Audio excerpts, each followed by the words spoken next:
everyone, Assalamualaikum warahmatullahi wabarakatuh.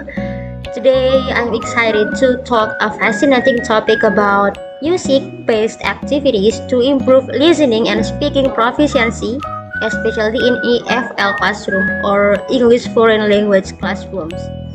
My name is Santika Firdaus and I'm from B class of English Education Department. Nice to meet you all in my online speech today.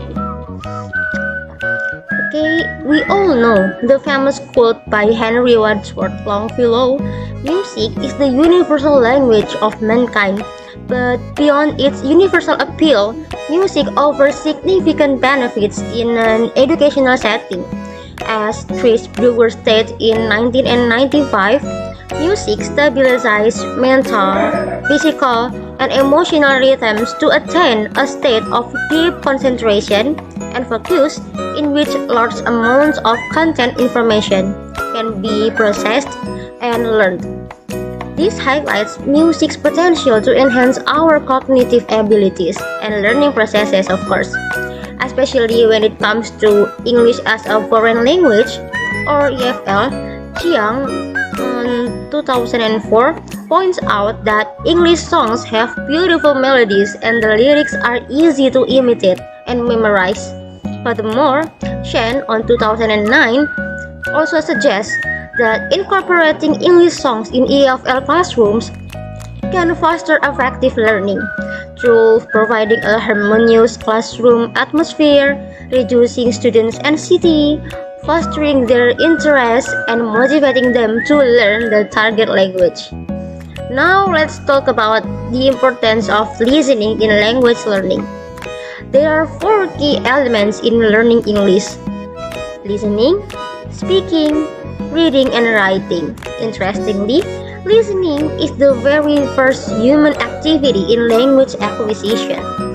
Both listening and reading are considered also we call receptive skills because we don't need to produce language to do this. They exist and understand it to become fluent in a language. It's crucial to improve listening skills. Listening is one of the receptive skills and involves humans in capturing and understanding English input, while reading, another receptive skill, focuses on understanding and interpreting written words. Listening can be more difficult than reading because humans often recognize written words more easily than they recognize spoken words. So why specifically use songs for this, especially on EFL classrooms? Yes, as we heard earlier, Chris Brewer emphasized music's ability to stabilize rhythms and enhance focus, which aids in processing and learning information. Cameron on 2001 also noted that listening is the receptive use of language. And since the goal is to make sense of the speech, the focus is on meaning rather than language. Harmer on 2001 also adds that song or music is a powerful stimulus for student engagement precisely because it speaks directly to our emotions while still allowing us to use our brains to analyze it. And Chuang on 2016 also adds, beautifully describes lyrics of the song as optimal language input because the input chunks provided are manageable for beginning learners especially. Blending rhythm, stress, rhymes, intonation, vocabulary, and sentence patterns. So now let's explore some benefits of teaching with songs in the classrooms. First, to motivate foreign learners to speak confidently in front of an audience. The second is to improve their listening power. Third is to help them increase their vocabulary, and finally to create an appropriate learning environment. However, there are also some challenges when using songs for listening in EFL classrooms. It can be difficult to analyze what the speaker or singer is saying or analyze the lyrics. Students might have low vocabularies also, and the crowded class because all students argue with their partner, the faster speed of the song, and sometimes not clear articulation from the song. Nah, despite these challenges, We can implement effective steps to teach with songs for EFL, listening and speaking proficiency.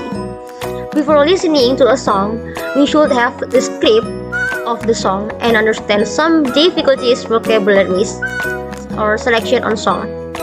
Also, before having them listen to the song, activate the schema or student background knowledge of the students related to the subject matter of that particular song. This is what we call the pre-listening stage. After that, we play the song and the students listen eagerly. This is also we call while listening stage.